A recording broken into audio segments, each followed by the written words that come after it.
Right then, I'm just going to get started. So welcome to the Herbal Ley and Diverse Sward webinar. We are here today as part of the Centre for High Carbon Capture Cropping project, and I'm the Soils Technical Lead and Knowledge Exchange Coordinator on the project. And today we are joined by Ellie Roberts, who is the Forage Crop Specialist at Niab, who works on the project. And we've got project partners from Farm Ed and Cotswold Seeds, Ian and Sam. And we also have Ben Rodgers from Catchment Sensitive Farming, who will be talking through examples of Herbal Leys in intensive forage systems. So a brief introduction to the project, because we have a lot of exciting content to get on with, is the project is a 4-year DEFRA funded project, and it has a consortium of 19 partners. We are doing the project to help farmers capture more carbon and build resilience through their farming systems, and to also support and enhance value change for the crop outputs. So to get straight on, I'm going to introduce you, or get Ellie to introduce you to the Herbal Ley and Diverse Sward network. Oh, also, sorry, the meeting is being recorded. So if you have any questions, feel free to put them in the chat, unless you want to be on the camera. Okay, Ellie, over to you. Thank you very much, Jasmine.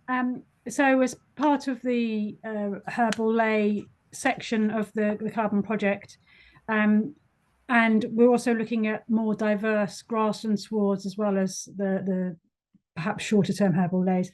The main aim really of having a network is to increase collaboration across the industry organisations, but also to increase awareness and accessibility for farmers to the various initiatives and information that's available through all the existing organisations and their activities.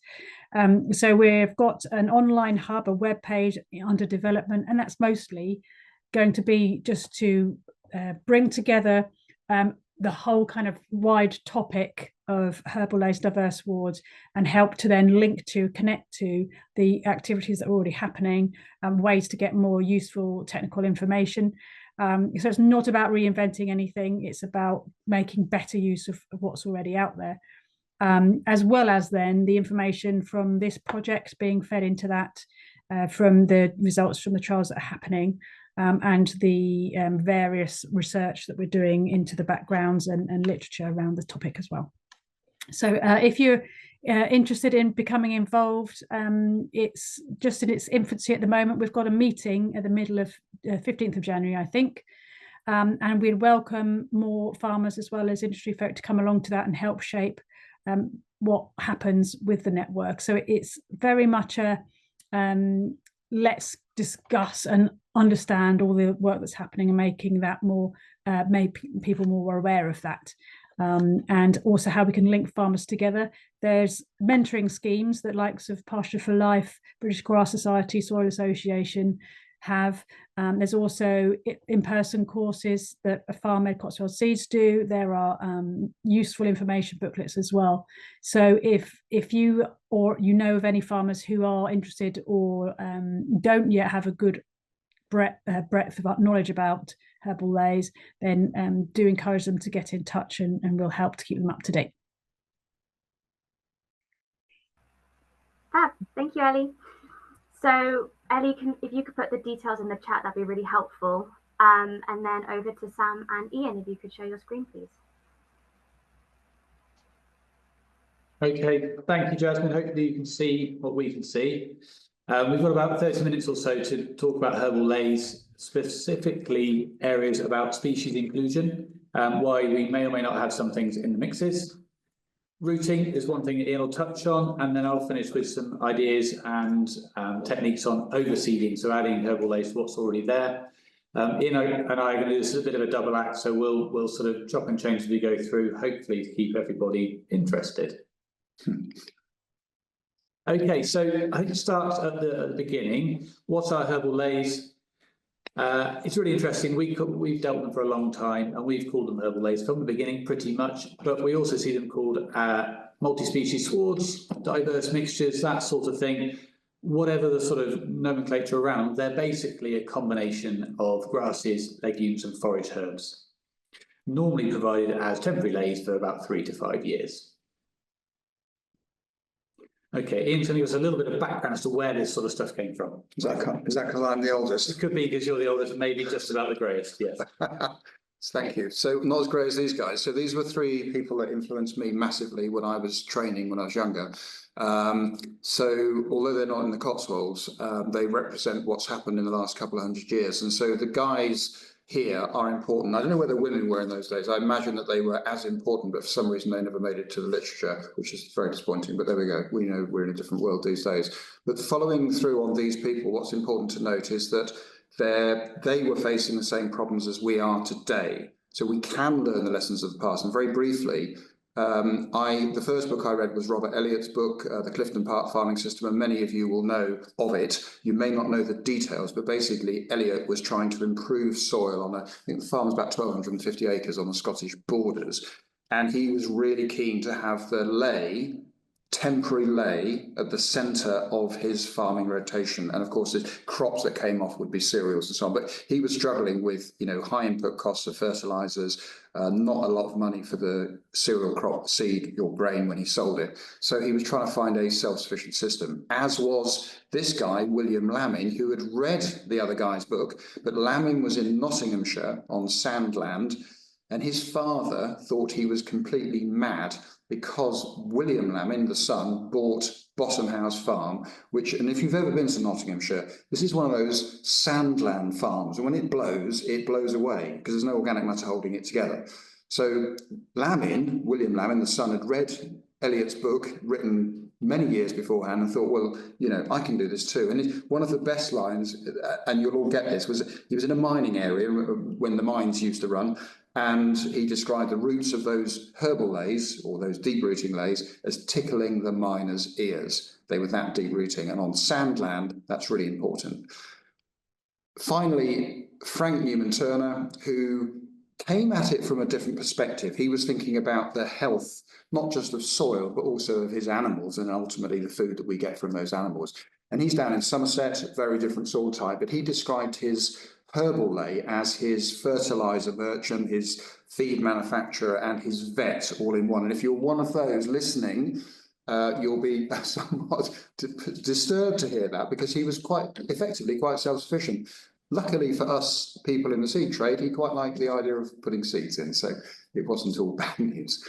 But these were really important people. And what I think we need to realise is that these things come and go. And through my time, so I was born in the early 1960s, and I've witnessed and been part of, I'm 60-something now, the rise of sort of monoculture ryegrass, as we all know, along with the use of artificial fertiliser.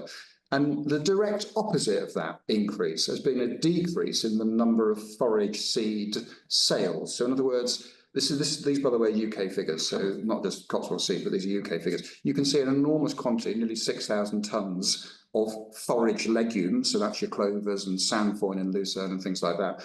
And that's decreased to the turn of the century over my lifetime to just over 1,000 tonnes. Now, things have changed since then, which we're going to talk about, but note that decrease in the diversity in the landscape. And the diversity in the landscape, especially where there was mixed farming, came from having the legumes as part of the grass leys. That's a really important thing to note. These days, of course, we've got all sorts of things we're worried about. I mean, just as a high level, thing to think about right now, with unpredictable synthetic input costs. I mean, you don't need me to remind you the high price that we saw a couple of years back on nitrogen fertilizer. And although that's eased a lot, I'm not actually sure what the figure is for 2024, but it's volatile. And you know that the price that the farmer gets for his for his produce is very low. So this is an unhelpful, volatile, situation as far as economics are concerned. I don't see any change in this. I mean, we are heavily dependent on the volatility of oil and gas to make these products, and that affects our farming system. So anything we can do agriculturally to have more self-sufficiency for farmers has to be a good thing in the long run. And we will cover, I'm sure, many of the environmental reasons in addition to the economic ones why we might do that. That's a nutshell of where I think we're at, Sam. Thank you, Ian. Okay, so we're also going to puncture a few of these slides with some questions that I can draw out a bit more information from Ian as we go along, and he'll do the same to me. So the question I get asked quite a lot, we do a lot of stuff, technical advice over the phone, and people who are new or stepping into the world of herbal leys will look at me a little bit incredulous and say, but can you grow herbal leys with no N? We're used to using a lot of nitrogen for our grassland. Can it be done? Yeah, well, the short answer is yes. But, and I think that the thing to remember is that if you want the diversity, if you then shove something onto it that favours one species or another, like ryegrass, because that's the species that's going to be more, it's going to benefit more from having a lot of nitrogen in the soil, you're going to get a dominance of the ryegrass very quickly. So it's about balance. Fertility in soil is absolutely essential, of course. It's a question of balance. And I've seen some really good high-yielding crops that are largely self-sufficient without the application of N. I've also seen some really good crops of N, but then I've seen the lay deteriorate. And that's the problem for me. You put the N on, you're going to favour the short-term aggressive bullies, which you don't really want for the reasons we're going to cover in a second. Just that one thing, the diversity of the Herbal Leys, just that, isn't it? It's going to deliver you diverse results. I guess important to think about, if we aren't using nitrogen, what is fixing the nitrogen for us? Of course, it's the legumes. So we've got to have a reasonable content of legumes in the mix. Because if we haven't got those and we're not adding nitrogen as well, then we could have a problem. Yeah, I agree. You've got to have a lot of them, 30, 40% or whatever. Yeah. Okay, great. Right, let's move on. Thank you. So I want to look at a little bit of history again, sort of focusing on the Cotswold Seeds aspect for a second, thinking about where we've come from with our sort of interest in herbal leys, multi-species sward, diverse mixes, whatever. So we've got some really interesting maps here of seed mixes being sown around the country from early doors, so sort of 20 odd years ago, a little bit more, 25 years ago nearly. And we can see the red dots here. If I had a screen, I'd point to them, but you can see them quite clearly. There was some interest around herbal leys in early 2000, roughly speaking. That could have been Ian talking about them, could have been your predecessor, Robin, maybe as well. Yeah, I remember those. I remember them very clearly. There weren't many, that was the point. Exactly, absolutely. Fast forward a little bit now, so we're heading 10 years up the scale to 2010, roughly. We can see a build-up of interest in these herbal ley mixes and mixes being sown across the country, focusing, let's say, Midlands, a little bit further north to a degree, and also certainly south and west. Not so much right up north into Scotland, a little bit in Northern Ireland. That's very interesting. Again, we can see let's call it nearly 4 or 5-fold increase from 2000 in Northern Ireland, which traditionally has been quite an intensive system. So again, someone somewhere was twigging on these positives we'll come on to. Go forward again to pretty much present day. We're seeing a lot of interest in herbal leys. Now, of course, this could be people reading literature, listening to things like this and seeing some benefits or thinking they can grab some benefits. Alongside this, there were incentives within countryside stewardship, HLS in GS4 mixes, so herbal leys that are paid for through stewardship. And then more recently, of course, which these figures probably don't include, is the SFI stuff of the last year, which we have really seen an interest in herbal leys and associated environmental payments coming with it. So I think that's a really nice snapshot of 25 years. Why are people using them? Tricky to say, but I think certainly in the east, it could be these sort of drought-resistant properties. It could be more animal health properties further west or south where we can grow grass quite well. But we'll come on to those in a second. What I want to talk about now for probably 5 minutes or so is what we put into herbal leys and why. So I'll focus on the sort of most common grasses to start with. Generally, Ian's talked about ryegrasses. We do tend to include some ryegrass in our herbal leys. Perennial ryegrass would be the favourite.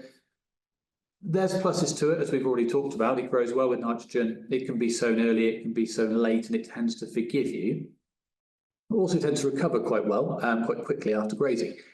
But we know it has some drawbacks. So on the lighter land or land that isn't particularly fertile, it could struggle. It can be a little bit thin. It can burn up quite quickly if things go dry as well. So it's worth sort of bearing in mind that we aren't just relying on ryegrass in these more diverse mixes, but it could be a part of them. Cockspur or orchard grass, as the Americans call it, we've put in there for many years, and you can see quite clearly through the illustrations, it's the rooting really is what it's in there for. Deep roots, drought resistance on the dry land. So I think William Laming on his sand land would have had plenty of cockspur in the mix. It's had a bit of a bad reputation over the years for being a bit coarse and clumpy, and I think some of that comes down to management. So it does need a good haircut every now and again to keep it leafy and in balance within a sward. Interestingly, it also tends to grow quite early in the spring. So in last spring and several before, where we've been quite cold in sort of April time, you tend to find the cockswoods already starting to grow. So that's a really useful point in terms of early turnout, and there maybe it could combine quite well with the ryegrass, for example, with that early spring growth. Interestingly, as the interest within Herbal Leys grows, we are seeing some interest from breeders looking at some of these less utilised species and looking at breeding programmes. So we know ryegrass had lots of money spent on it over the years. There's lots of varieties to choose from, whereas things like cockswood has had much less breeding. However, things like varieties like Donata have been bred to be softer leaved, less silica within the plant itself, to make it more palatable and easier to manage, so less of that sort of clumpy growth habit. More work to do, obviously, on the breeding side of things. Things don't happen very quickly, but it's sort of a positive trend to see that they are starting to look at some of these other species. Fesculolium is an interesting one. I just said nothing changes much in the grass breeding world, but actually this is a newer situation. So what they've done is crossed a ryegrass plant and a fescue plant, normally meadow fescue or tall fescue, which I'll come on to in a minute, basically trying to harness the fast establishment and palatability of ryegrass with the stress tolerance of the deeper rooted fescues. At the moment, most of these fesculolians tend to take a sort of Italian ryegrass type stance. So they are mainly Italian ryegrass based, quite upright, not particularly leafy in terms of parentage. I think, again, as time goes on, we'll start to find leafier, lower growing, sort of more prostrate grazing types. So again, keep an eye on that. One we're favouring at the moment is Loafer, which is quite interesting. It has a bit more of that grazability to it. In contrast, Timothy, we've had around for a long time, not had much breeding work done at all, really, but for a long-term pasture component, high in fibre, really, really useful. Particularly good on the heavier wetland, can grow really, really strongly. So I think Timothy, for anyone on the heavier stuff, thinking of Herbal Leys, would be a really key component. Meadow fescue and tall fescue, two sort of stable mates if you like, but again, even then, they are different. So meadow fescue tends to, again, favour the heavier, wetter land, a bit like Timothy, whereas tall fescue is, I would argue, a lighter land plant, or certainly does well on the lighter land plant, a bit like the cockswoods. And more recently, we've seen some breeding being done by a couple of breeders looking at better, softer leaved tall fescues, easier to manage. So, you know, there are some positives coming along on the breeding side of things. Let me skip on. I can do that for you. You keep talking. Yeah. I'll skip. Okay, so we will come on to the. Okay. Oh, we're going too far. Here we go. That's it. Legumes, forage legumes in this case, so they're the ones we deal with on a day-to-day basis. And again, within the Herbal Leys, I think this is a nice example of the go-to ones. You'll see from the illustrations, there's some really differing root architecture, which is really interesting, and also shape of the plant above the ground as well. As an example, we've got both white and red clover on this little chart. You've probably dealt with both or come across them, but interestingly, look at the shape of the white clover compared to the red. We can see in the red clover a really deep penetrating taproot. Drought period a couple of years ago, we saw the red clover was probably one of the go-to species that stayed green, whereas the white clover actually suffered quite a lot in drought. And I think that is probably because of the root structure. The white tends to creep out on stolons on the soil surface. The red tends to go straight down. And again, above the surface, the white clover has this sort of creeping growth habit, filling in swards and creating a really good grazable plant, whereas the red clover grows from the crown, much more upright. So we've got to be a little bit careful maybe how we manage that to avoid damaging that growing point just above the soil surface. Just a word of caution, really, in some of these Herbal Ley mixes we do see there are people making use of annuals in these mixes. So crimson clover in this case can be really useful. They grow quickly, as most annuals do. They hit the ground running, but they don't last. So you will probably find a crimson clover would disappear after flowering, probably 6 months after sowing, roughly speaking. That might be fine if we've got a short-term project or situation, or we want that quick growth while other things catch up, but it won't last. So just be mindful of perennial mixes with lots of annuals. Lucerne and Samfoin, again, two stable mates. They look very similar in the illustration, both very deep rooted. I would argue on a gravelly land, lucerne would be a bit happier, as well as a light free draining chalk and limestone. Lucerne will also tolerate a little bit more body within soils, whereas a sandpoint very much is a free draining chalk or limestone plant. So here on the Cotswolds, up where Ben is, on the White Peaks, maybe down in Hampshire on the chalk, it can do really, really well. It isn't happy on the heavier, wetter soils. So be careful if you are thinking of mixture of constituents and the soils they're growing on. But interestingly, things like Alsike clover, that's been bred in Scandinavia as a standalone species, does tend to suit heavier, wetter, lower pH sites. So maybe areas of Wales or Southwest could suit Alsike clover within a mixture. And then finally, bird's-foot trefoil, again, a nice perennial forage legume, deep-rooted, tends to stay really green when it goes dry. And it also has tannin content, which I'm not going to go into now, because I think Ian's going to talk about that in a minute. And then finally, just looking at, thirdly, the constituents of our leys, the deep-rooting forage herbs. And these are the ones that people might not have come across so much. Chicory on the left-hand side there, very deep-rooted. You can see from the taproot, it's really strong, punching down through either stone, to be fair, or more blocky, heavy, compacted soils. So soil improvement, chicory could be really useful. Interestingly, it does have this bolting effect after probably June, after it's sowing in the spring sowing, and certainly into year 2 from an autumn sowing, you get this long chicory stem, can be 1.5 meters tall. That can be tricky to manage. It can get a bit woody later in the season. So just be careful of that if you are thinking of maybe cutting these sorts of leys.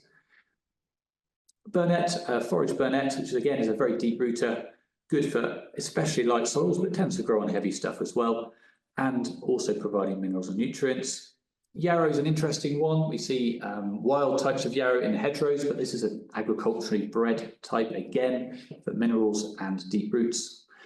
Ribgrass or plantain is a really, really useful one, I think.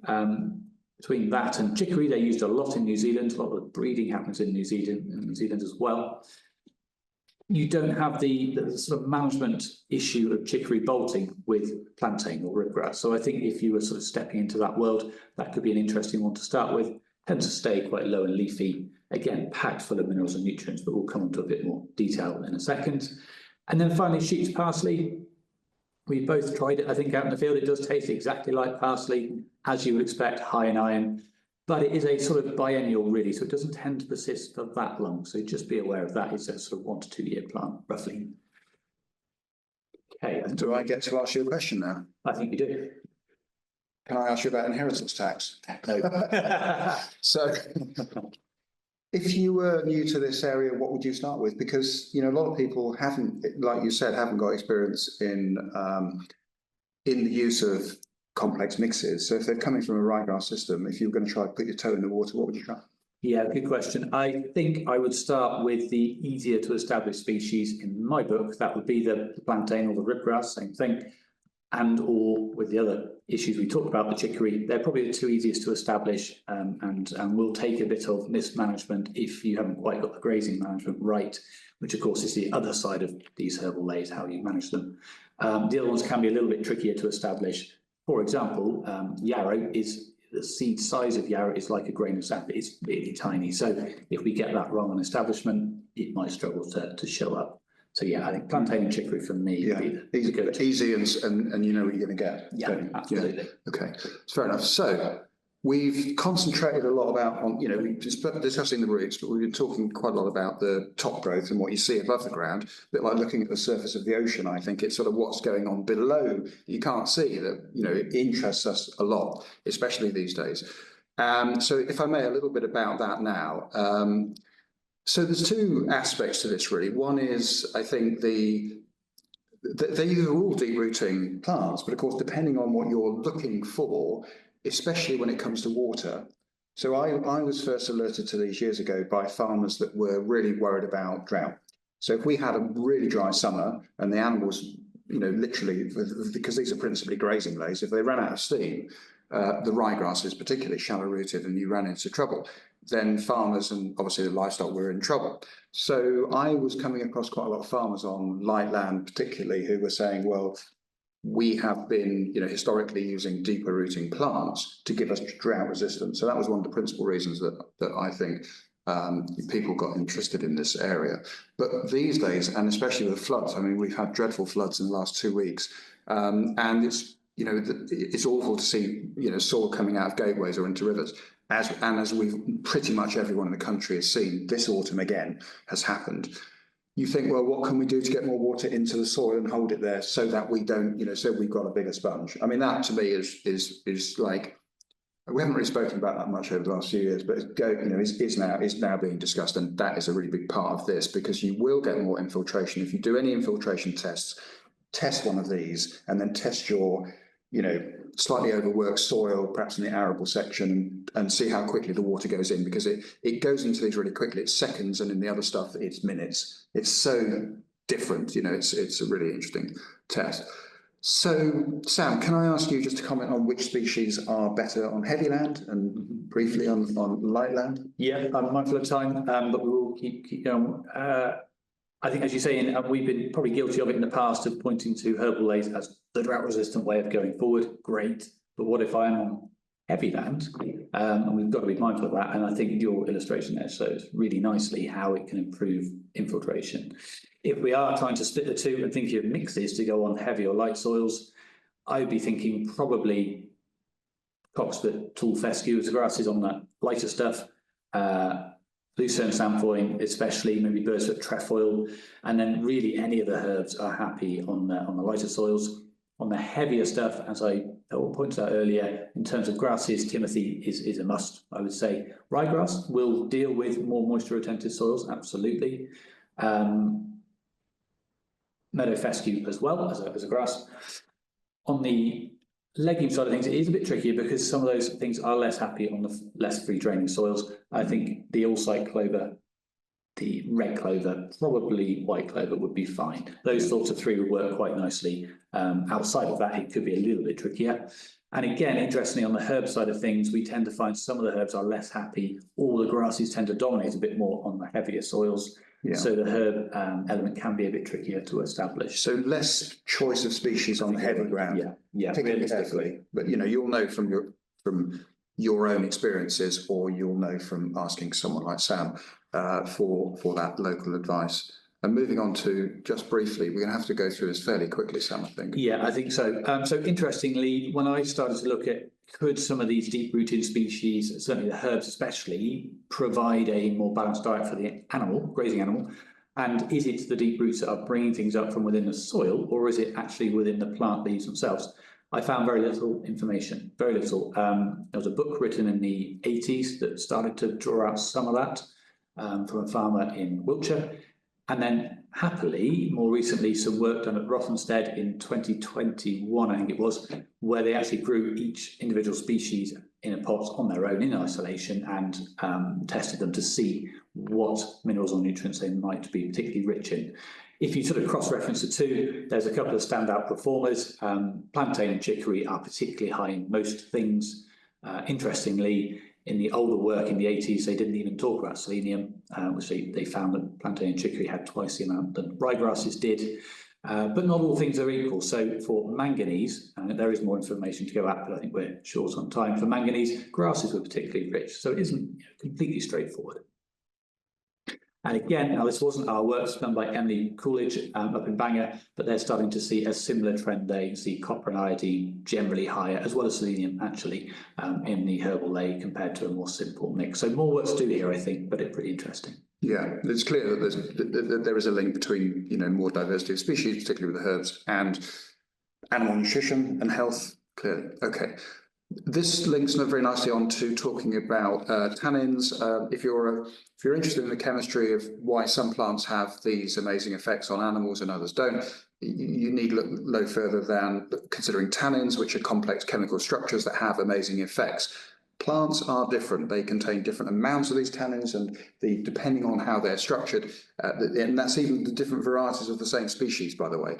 So you need to be careful when you're generalizing about this, but as a general rule of thumb, animal diets that are rich in condensed tannin or tanniferous plants can have very good effects on the health of animals, particularly from a parasitic perspective.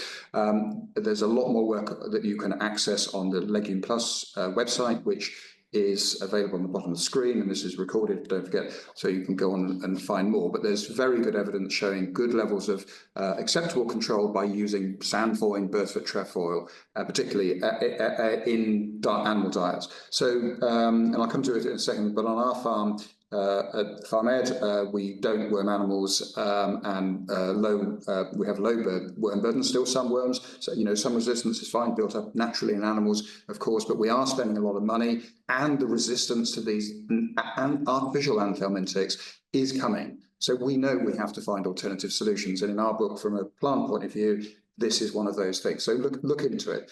Charles Hunter Smart, who is a farmer, in fact, I'm going there this afternoon to see this farmer has always told me that as a result of his Herbal Leys, because of the diverse plants in it, and he's not the only one, his vets just don't need to, you know, they haven't been worming sheep on this farm for a good number of years. So yeah, I've answered that question. I think you have. I would say sandfoin is what I picked up. Bird's-foot trefoil, interesting, another condensed tannin plant. Chicory seems to have an effect on reducing worms, not through the tannin content, and we still need a bit of work done on that. I've tried to tease out some information from New Zealand about what it is about chicory that seems to have a similar effect, and we don't quite know yet, but you know, great, there's more work to do. Absolutely. So let's quickly turn to carbon. We've got to rattle through a couple of these slides now to get to half an hour, Jasmine. We're not going to run over, I promise. So Rob Richmond has, so some of you will know Rob, you might call him a carbon farmer. He's been a dairy farmer principally, but he always worked on improving soils, trying to get organic matter into soils, and he took on a farm for a 12-year period, and he's left the farm now, but he, in the Cotswolds here, which I saw and you saw many times over the years, his farm was always green, and he took his organic matter up a lot by using a lot of diverse swards in his rotation, took basically an arable farm with dairy and made it more dairy and less arable, but his organic matter went up a lot. And there's examples like Rob that we've all found really intriguing. So we've been trying to figure out how we can measure what's going on below the surface. And this soil here is very similar to Rob's. It's actually on the farm that I'm going to talk about now, which is Farm Ed, which is in the Cotswolds, the north end of the Cotswolds. So it's very stony soil, not much topsoil. And this was a young Herbal Ley planted by you, I think, Sam. I think it was some years ago. Yeah, and we dug it up with a digger, and this is what we found. But even after 12 months, we had roots down to a metre deep with the chicory. So these days, particularly with the Centre for High Carbon Capture Cropping, which is CHC ×3 acronym, we are now measuring what's going on below the surface. And what we're doing is we have 4 different treatments, which are from if you look on the left-hand side of your screen, the left-hand side, just behind the first electric fence, is ryegrass, white clover. Then we go to legumes and herbs, and then we have on the right different combinations of really complex mixtures, which includes grasses, legumes and herbs, where the sheep are, interestingly. Anyway, we graze these for 24 hours. These leys are in the ground for 4 years. This is what it looks like when the sheep have come out. They've gone off 24 hours onto the next plot. And then we have a look and see what we've got left. So we've been measuring and showing people on the farm the early results of this. It's a 4-year project, but when we're in year 2, so there's a lot more to go. But what we're finding already is, as our hypothesis suggests, is that there's a lot more root activity below the surface. So that's structure, organic matter, or carbon, and there's a lot going on, including micro and macro fauna, which will interest ecologists. So we're doing a lot of measuring. We're not at the end of the project yet, and this is one of a number of work packages, and particularly we're concentrating on forage perennials. So that's on our farm is Herbal Leys. There's another site over at Cambridge run by Niab, which is doing the same replication, and we will tell you in due course how that looks. Finally, and Sam, we're going to have to be really quick now. Yep. Okay, that's fine. So an interesting conversation we've had quite a lot this year is, can we introduce these Herbal Leys to existing grass? I could talk about it for probably half an hour, but I won't. I think I'm going to say the headline sort of things to think about are, what sort of old sward are you going into? Is it a very thick, old, matted one? In which case you need to try and make as much space for those new seeds as possible. As we've already said, they're very small. They haven't got a lot of oomph behind them to get going.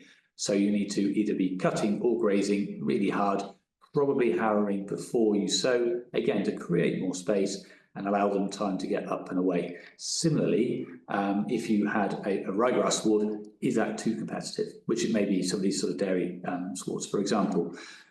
Probably best to say, if you are thinking of overseeding, let's have another chat another day. But just bear in mind, yeah, there's a layer of competition for the new seeds. If you've got existing grass, you've got to knock that back as much as possible and think about what time of year you're doing it when that old sward is not too competitive. So is there a month, or is it a question of judging the sward? I think judging month and conditions. It could be early spring if you can get on the ground. We couldn't this year, it's too wet. After second cut silage could be interesting in the sort of more moisture retentive areas of the country, or maybe early autumn. Okay, thank you. We're going to have to wind up. And finally, as Ellie said in her presentation this morning, there's a lot already out there. There's make the most of what's already out there. Ellie's mentioned this already, and just to sort of finish up with, there are the old books. There are people like Sam who's got, and many other people like him with tremendous knowledge, and of course Ben's coming up next. But there are things like this one-day course at Farm Ed, which is a lot more in depth than we've skimmed over this morning. So stuff is out there. You can join. So Jasmine, back to you. Thank you for everyone's time, and we really appreciate the giving up some time to listen to this. Thank you so much, both. That was really fascinating. Thank you.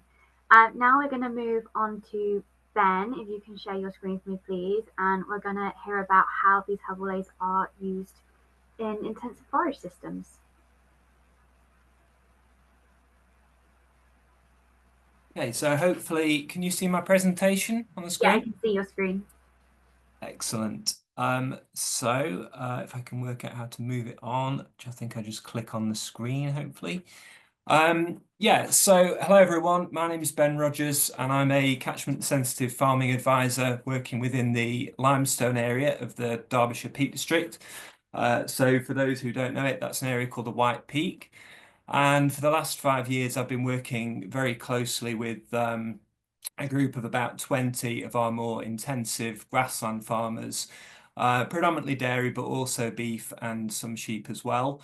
And we've been looking at the role that Herbal Leys might play in their farming businesses going forward. So over the next 15 minutes, I'm just going to give you a bit of a general overview of some of our sort of key findings that have arisen over that time.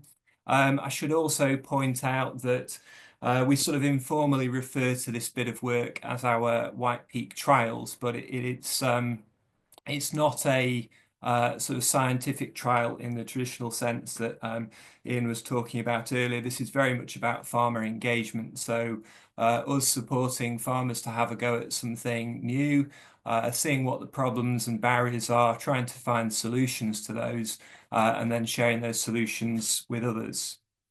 So move on to the next screen.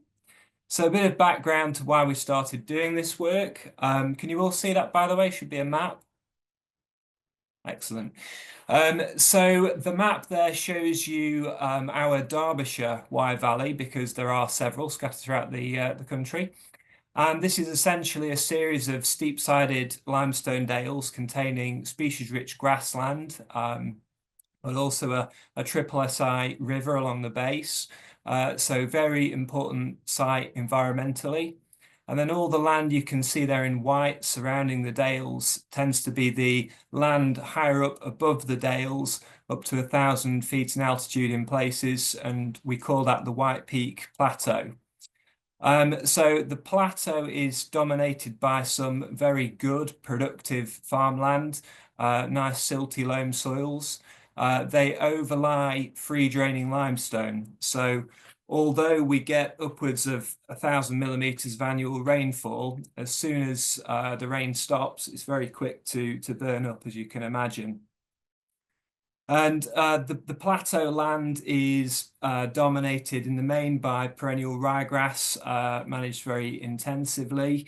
Also a bit of arable thrown in there as well. As I say, it's mainly dairying beef and some sheep in the mix. So that presents quite a lot of environmental sort of pressure on some of these sensitive dales. So that's really the backdrop to why we started looking at ways of managing that land in a more sort of sustainable way. So I'm not going to dwell on the various benefits that Ian and Sam have covered very well in their presentation. To suffice to say that we looked upon the Herbal Leys 5 years ago and thought they'd got the scope to be a real win-win for both farming and the environment. So we're obviously really interested in the environmental benefits. I'd like to think that our farmers are interested in equal measure in the farming benefits. SFI doesn't set the highest bar in terms of seed mix, so 1 grass, 2 legumes, 2 herbs, but we've very much throughout this time encouraged our farmers locally to go well above and beyond this to get, well, to try and build in as much environmental and agricultural resilience into the business as possible. And Sam's been very supportive with that throughout. So a few of the headline farming benefits that have been coming out of this. Very broadly speaking, yields of the Herbal Leys are comparable to fertilized ryegrass, albeit we know that they produce this dry matter differently. So early on in the season, when the temperatures are cooler, a bit slower to get going, that's possibly when there's an argument for a very small amount of strategic nitrogen. And then obviously things warm up in the summer and those legumes get doing their thing. They really start producing well. Crucially though, we're able to produce this dry matter without the use of nitrogen fertilizer. And so there's the scope to make quite big savings in this respect. The table there on the right hand side just is an attempt to try and demonstrate some of the financial savings that can be made in dropping down from different rates of application down towards 0 at different prices of nitrogen. So the middle column there, 347 per tonne, is very slightly lower than that at the moment. So it's a better picture, if anything. But you can see dropping down from 200 to 0, you potentially could be saving over £150 a hectare in fertiliser. If you add this to the SFI payment at 382, you're into some quite attractive money. So this is, you know, an important factor in some of our farms looking at this. Deep roots, as Ian was talking about earlier, that's something we were very interested in on our free draining land. And they did very much ride to the rescue during that dry summer in 2022, where on the second cut Herbal Leys, we were almost across the board really getting at least 50% more crop on the herbals as compared to the ryegrass, often much more. Interestingly, many of our local farmers decided to try these things out on silage fields first rather than their grazing platform. So we've got quite a lot of experience locally around silage making, and pleased to say generally you know, you can make some really good stuff. We've had this tested through wet chemistry, which is backing up the theory. You know, that's coming back with good crude protein and mineral profiles in particular. So most people seem to be reporting back that stock like grazing these things. So if you've got a block of land and the gates are all left open, they tend to be grazing the Herbal Leys rather than the ryegrass. We hear that a lot. Stock are finishing well, and so far so good on the dairy side, albeit still a relatively small portion of the dairy businesses. So a few management considerations, mentioned silage being you know, very possible. However, we do keep reminding people to not cut them too tight so you don't take out those crowns and growing points. Avoid over wilting and over tedding so you're not knocking out or you know, you're not sort of causing leaf shatter and losing that protein in the leaf. We've got a little bit of a trial going off at the moment, investigating the benefits of a suitable inoculant just to get that initial pH drop on these high protein forages. It's quite well known that rotational grazing is key to maintaining species persistence, particularly that good rest recovery period. This is nothing new to our dairy guys on a paddock grazing system, albeit they are having to get to grips with maybe a slightly longer rotation than they'd be used to with the ryegrass, so maybe stretching it out an extra 7 to 10 days depending on the time of year. So potentially a bit of a trade-off there between short-term productivity and maintaining those species and those roots in the ground for longer so that they can help you out in those dry periods. So we know that these herbal leys thrive in good conditions, so they need that fertile soil, suitable pH, etc. However, the other sort of angle to it, which is particularly important for us in a national park, but not just in a national park, is the environmental side. So making sure we don't put these things where we shouldn't. So avoiding, for example, old grasslands, uncultivated grasslands, species-rich grasslands, archaeological features and that kind of thing. The SFI does define what it considers to be suitable improved grassland for these things, and no surprise, it tends to be dominated by ryegrass and white clover. So the sort of thing I've got there in the top right corner rather than the species-rich grassland down in the bottom corner. Happily, we now have the species-rich grassland payment in SFI, and that should be a real help in sort of directing these herbal leys to the right sort of site and away from the wrong sort of site.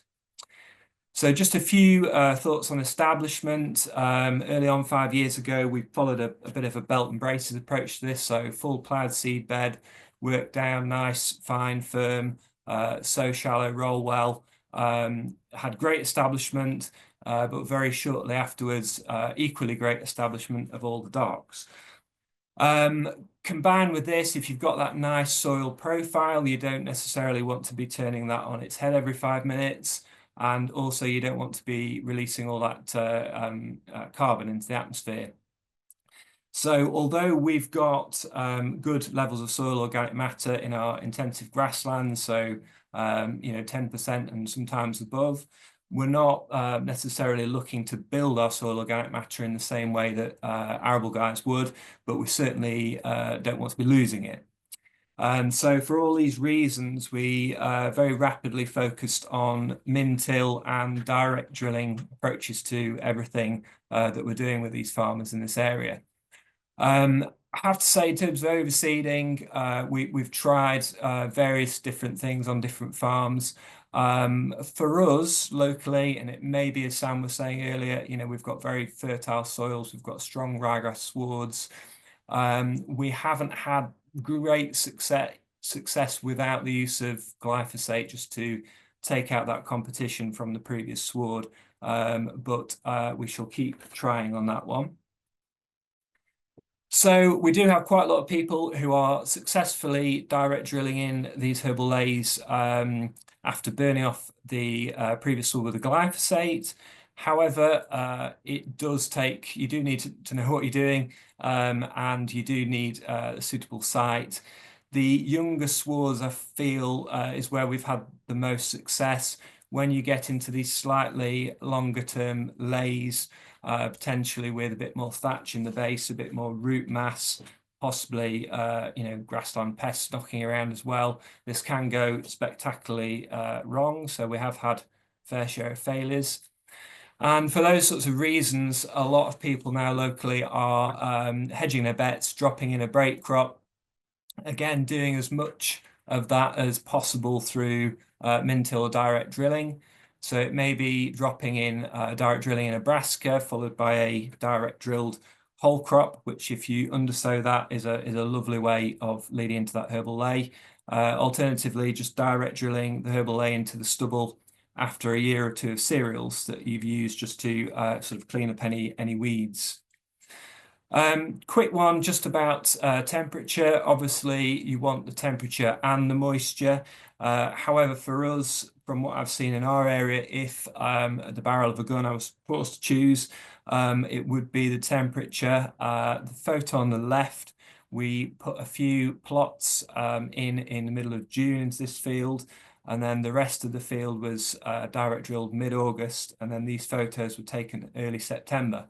And as you can see from the photo on the right, whilst the August drilling is coming up, the temperatures were rapidly dropping off at that time. And then these species will start to slow and then pretty much stop growing, whereas the chickweed won't. And you've soon got a real battle on your hands with the chickweed. However, we are conscious that, you know, going in early in the summer to catch that temperature could risk leaving you short of forage. So for this sort of reason, we've got a few people who are just dropping in a sort of a very short term either Westerwald or Italian sort of catch crop, really, just to build up some forage beforehand. For example, burning off the previous cover, taking out any docks that are in leaf sort of late summer, early autumn, direct drilling in that Westerwolds, which should grow fairly well in relatively low temperatures over the winter. You've then got the opportunity for another hit on the weeds if you need it in the spring.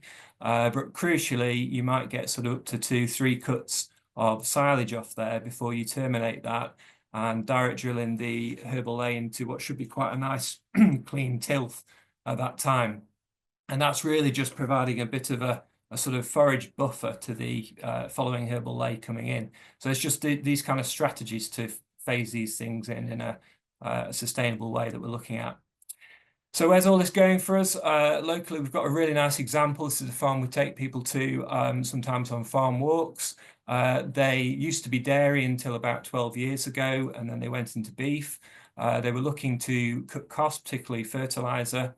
So they went down the red clover route, had success with that, got more adventurous, put in the Herbal Leys. And now they have a whole farm system which involves 160 acres of Herbal Leys in rotation with 60 acres of cereals. Herbals are in for about 4 years, and then because all the livestock are inside, they just silage those, so they get up to 4 cuts per year, so very productive.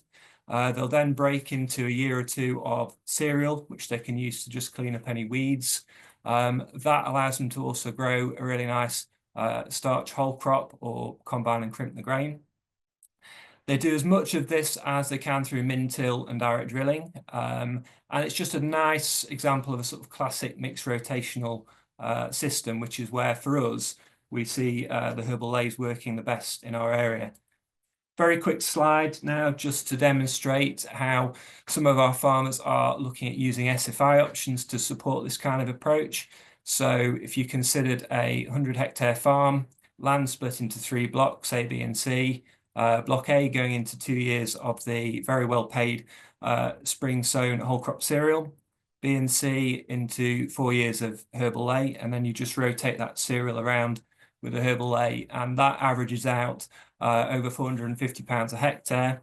Add in those nitrogen savings and you've got some quite attractive figures, albeit you will have some additional seeding costs, etc., to come off there, so it's not 100% picture.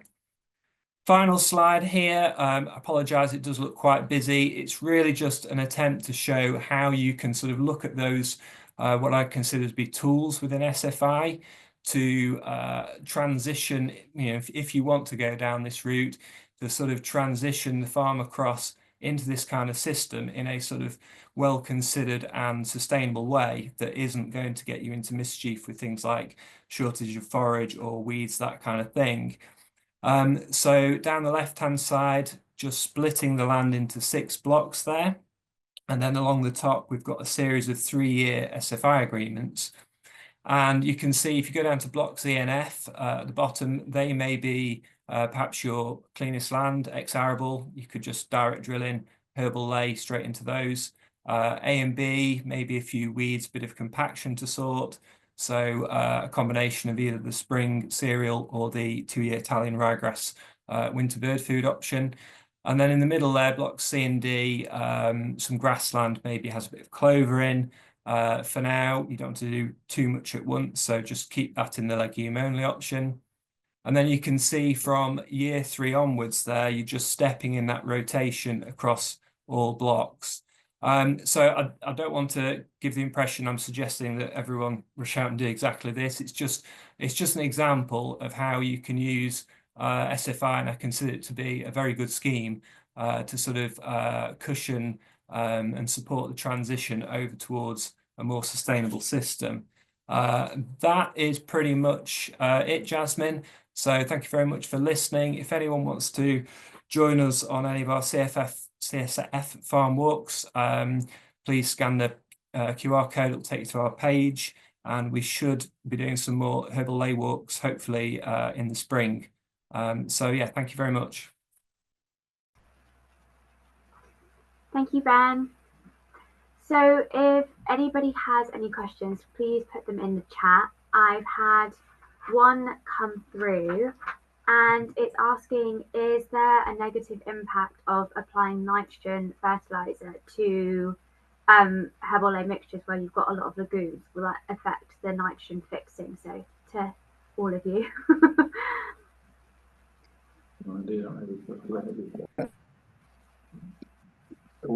Yes, thank you. Well, just jumping in very briefly, I think there's a couple of questions here. One is, you know, with a Herbal Ley, as we were discussing earlier, the balance is really important. So if you have a dominance of one or two species, or a dominance of grasses over legumes, then you potentially have a problem. If you put a nitrogen, I mean, the plants don't really care where the nitrogen comes from that are in the soil. They're going to use whatever is available. But there is, you know, I think, the way I would see it is, you know, why, if you're growing a ley like this, I mean, it's obviously depends very much on the crop, but with a Herbal Ley, the point is, you know, we're trying to reduce costs, we're trying to reduce our dependency on synthetic products that are, you know, either emitting CO2 or N2O or running into water. And if we're going to do that, then the use, I mean, the plants are effectively more efficient, in my opinion, than applying nitrogen fertilizer. So which is hugely inefficient. You know, so much of it doesn't actually get into the plant. So I think it's about getting enough legumes in the sward, like Sam said earlier on.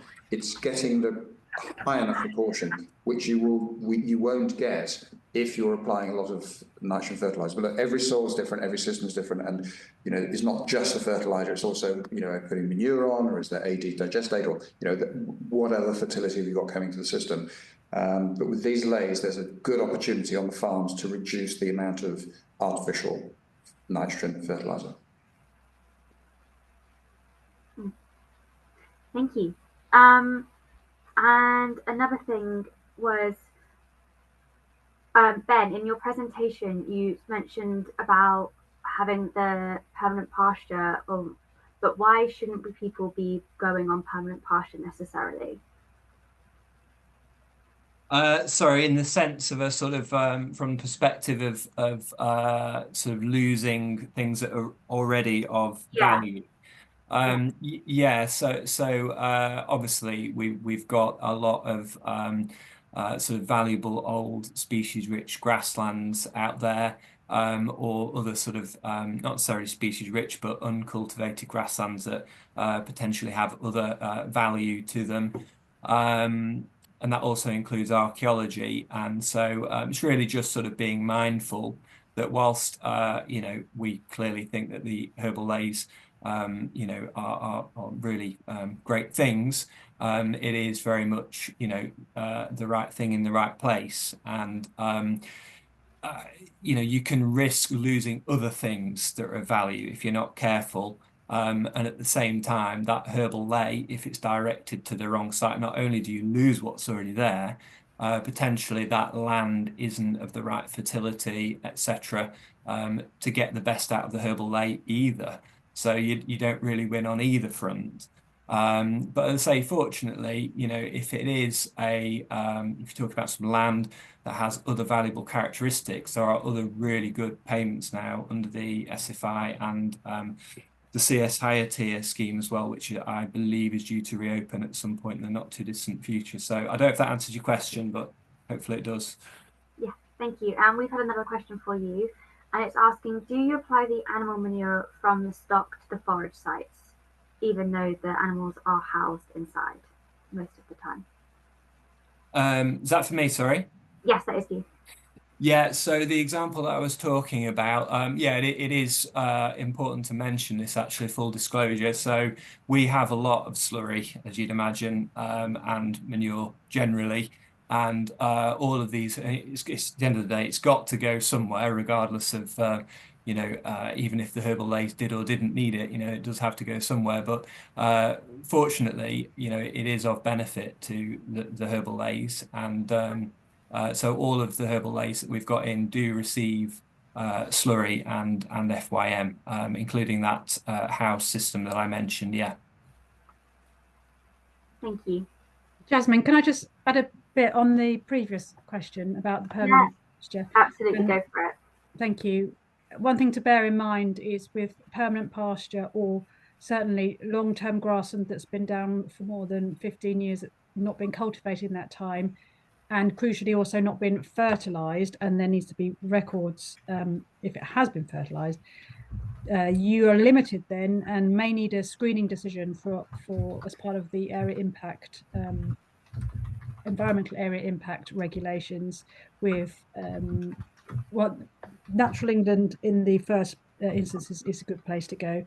So if you've got a permanent pasture and you're going to significantly increase its productivity, which can be by putting some of these other species in, as well as applying more nutrient, and certainly by ploughing up or cultivating, it's worth checking about that, because otherwise there may be an issue when it comes to inspection time, if they're identifying permanent pasture land that has been increased in productivity significantly. It may cause a bit of an issue. So the environmental impact assessment screening decisions are something you need to be careful of.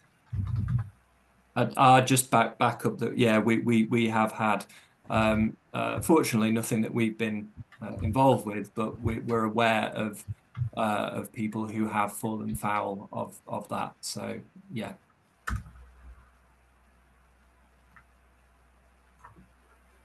Okay, thank you. I was just answering Berta's question in the chat about the basis points. If there are no more questions that come through, I will say thank you very much to our speakers today. And apologies, no, we have got one more question. Ben and Sam, is there any expectation or discussion from DEFRA that some of the SFI rates will be reduced, since some suggestions have said that they are quite generous at present? Well, a bit of a caveat. I'm relatively small fish in the sea, so I'm not subject to any sort of higher level information around that. There's nothing that I'm aware of. However, they clearly are. There are some very attractive payments there at the moment, and if someone has already dipped their toe in the water with this kind of system and they feel it is something for them, then it's always worth kind of getting on board with the schemes that are available, and obviously SFI for most options is a 3-year scheme, so you've got some degree of certainty once you've signed up to that 3-year period. And then hopefully, some of these other benefits will, more intrinsic benefits around Herbal Leys will kick in, during that time. But I haven't, I'm not aware of any changes, on the horizon. Can I echo Ben there? I think similar. We've heard nothing to the contrary, but certainly they do seem reasonable payments, and as a stepping stone to get people sort of thinking about more diverse mixes with the associated benefits that go with it. I think it is a useful tool. We've certainly seen it in the sort of countryside stewardship stuff from a few years ago now, the GS4s, it did seem to get people really thinking along some slightly different lines with a decent payment, and probably crucially for SFI, I think the Herbal Ley option is one of the more productive ones, if we are still looking to create forage, grazing and everything else that goes with it. Some of the other things are a bit less tailored towards production, but as we've seen today, the Herbal Leys with less inputs can be really, really productive. So I think that is a useful option if we're still looking to do some farming at the end of the day. Good point. Thank you all. So yes, I can't see any more questions in the chat. So thank you to our speakers. Thank you for a wonderful presentation. And if anyone has any more questions, please email us at chctimes3@niab.com and we can answer them. Thank you.